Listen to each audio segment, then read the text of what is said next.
Donc, je vais maintenant laisser la parole à Élie Khoury, qui va nous faire une présentation. Je lui laisse la parole.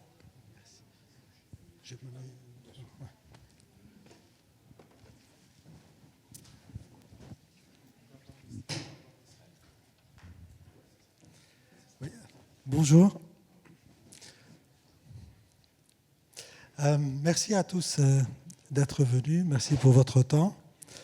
Et désolé pour tout ce que vous auriez raté pour être ici. On fera tout pour que ça vaille la peine pour vous. Et je pense que c'est le cas parce que nous avons, comme l'a rappelé Christophe, la chance aujourd'hui d'avoir avec nous, à l'occasion de la réunion du comité TC130, de l'ISO, des experts qui en fait sont les animateurs et dans certains cas les acteurs principaux de certaines normes dont vous entendez parler ou dont vous entendrez parler. Maintenant, quand on parle de TC130, des fois c'est un chiffre, n'est-ce pas? Mais c'est aussi une histoire. Il faut savoir quand même que le TC130 a été créé au début des années 90 et qu'il a été créé avec un pays fondateur principal qui est la France. Et la réunion de formation du TC130 en 1990 a eu lieu à Paris, en France. Et cette communauté a été active pendant quelques années et puis elle s'est éteinte. Je ne sais pas personnellement pourquoi, mais ce que je sais, c'est qu'en 2006, grâce à deux personnes qui ne sont pas ici aujourd'hui avec nous, qui sont d'une organisation qui s'appelait le SICOGIF, donc Philippe Canek et Pascal Ginguenet, ont accepté, suite à ma proposition, de réactiver la commission française miroir du TC130. Et ce début de collaboration a été repris et amplifié, renforcé par l'UNIC sous la direction de M. Bovero, avec lequel, comme vous avez pu l'entendre peut-être tout à l'heure, nous avons pu mener des actions de standardisation en France pendant quelques années, depuis les années 2010 à 2014, en vue d'encourager et d'aider, d'accompagner les imprimeurs français vers plus de normalisation. Pas forcément vers la certification, on va en parler, mais en tous les cas, plus de travail en conformité avec les normes pour qu'ils soient au diapason des imprimeries internationales et notamment européennes pour lesquelles, à cette époque-là, on perdait des marchés.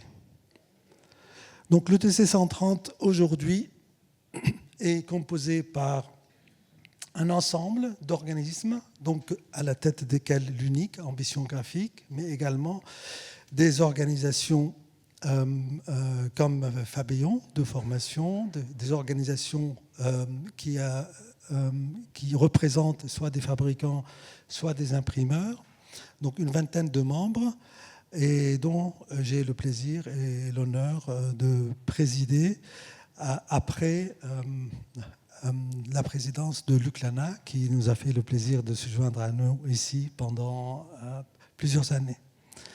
Donc c'est une toute petite équipe qui travaille et qui a été récemment rejointe par de nouvelles ressources dont on est très heureux de travailler avec et que Christophe Villard, dont Christophe Villard fait partie, mais également d'autres membres qui vont nous rejoindre pour porter en fait, nous l'espérons, un projet de normalisation français dont je vais vous présenter un peu l'esquisse et puis on va voir ensemble, avec le temps, si c'est un projet qu'on pourra implémenter dans notre pays. Le but, on a entendu ce matin des bénéfices de la standardisation. Je suis convaincu que vous en êtes tous convaincus. La question parfois est, est-ce que c'est pour moi? Est-ce que c'est le bon moment? Est-ce que j'ai les moyens? On a eu plusieurs réponses ce matin. Mais moi, je peux vous dire, d'un point de vue d'une personne, encore une fois, très modestement, qui depuis à peu près 30 ans aujourd'hui et dans cette industrie au niveau international, c'est que aujourd'hui, nous avons tout ce qu'il faut en termes de filière en France pour être extrêmement compétitifs. Mais il nous manque encore quelques ingrédients et j'ai espoir qu'avec le soutien de l'UNIC et Ambiance Graphique, notre industrie aura ces ingrédients afin d'améliorer la productivité et de relever un défi qui n'est pas évident à comprendre d'abord, qui est celui que, je le dis en présence de mon ami Andy Kraushaar de la FOGRA, que je vais vous présenter tout à l'heure, c'est que la main-d'œuvre en Allemagne est plus chère que la main-d'œuvre en France dans le secteur de l'imprimerie. Okay ? Et pourtant, les entreprises en Allemagne d'imprimerie gagnent plus d'argent, ont un meilleur résultat et une meilleure structure financière qu'en France. Donc, il ne s'agit pas véritablement d'une question de masse salariale, il s'agit de productivité. Et toutes ces normes-là, donc ces 150 normes-là, qui étaient là quand on a commencé le travail, parce qu'on a naturellement, quand on a commencé en 2006, elles étaient. Beaucoup d'entre elles ont été révisées, certaines ont été supprimées, des nouvelles ont vu le jour, certaines ont été initiées par l'équipe française, une d'entre elles a été proposée et écrite par l'équipe française. Et toutes ces normes-là ont en fait un but très simple qui est rendre les entreprises de la filière graphique compétitives et faire des bénéfices.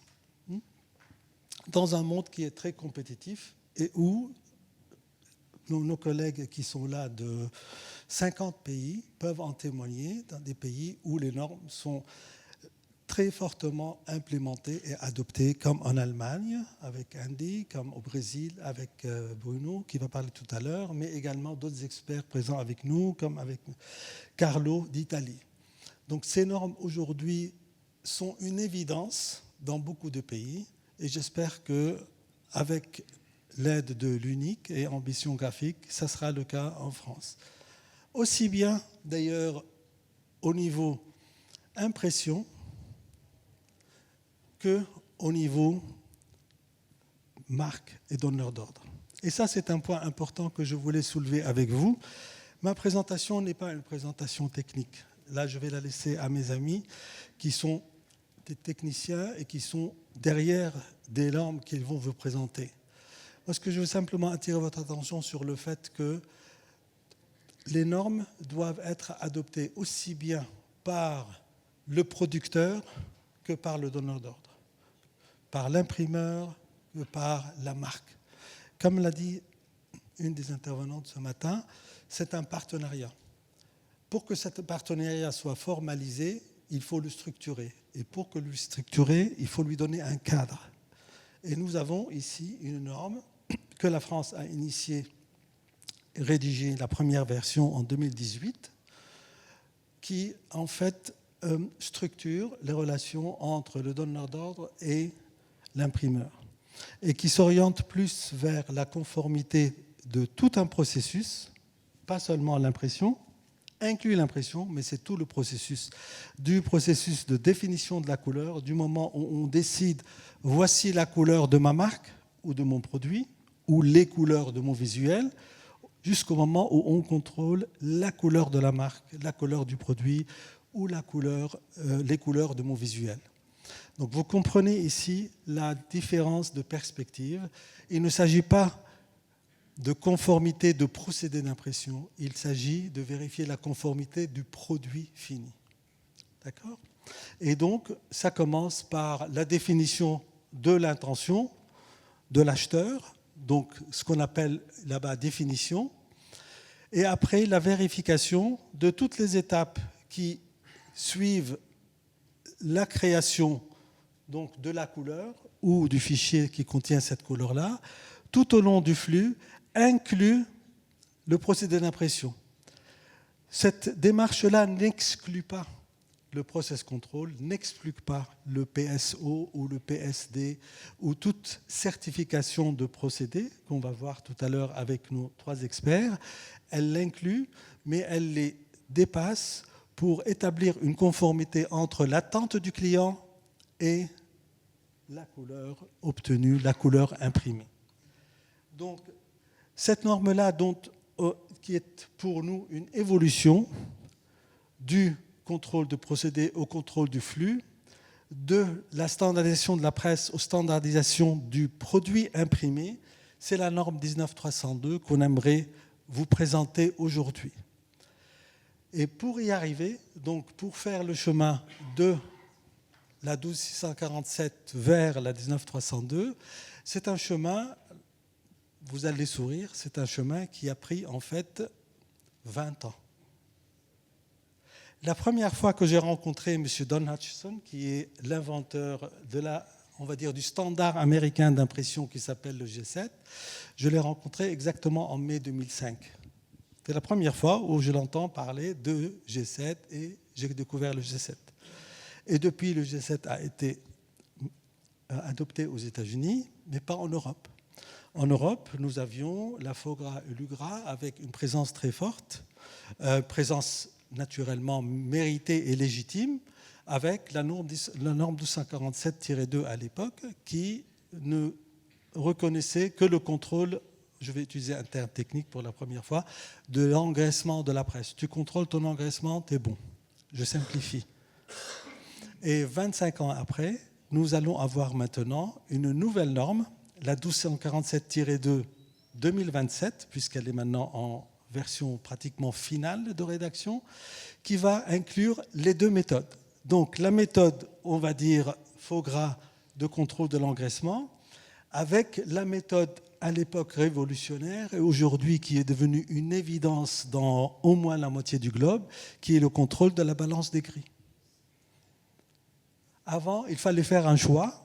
Aujourd'hui, on choisit le meilleur de deux mondes. On choisit ce qu'on veut, sachant qu'on imprime avec le contrôle d'engraissement ou qu'on imprime avec le contrôle de la balance de gris, nous allons pouvoir avoir des impressions standardisées, conformes 12647 et conformes 19302 si on adopte la 19302 avec la 1247 comme le process control sous le capot de la 19302.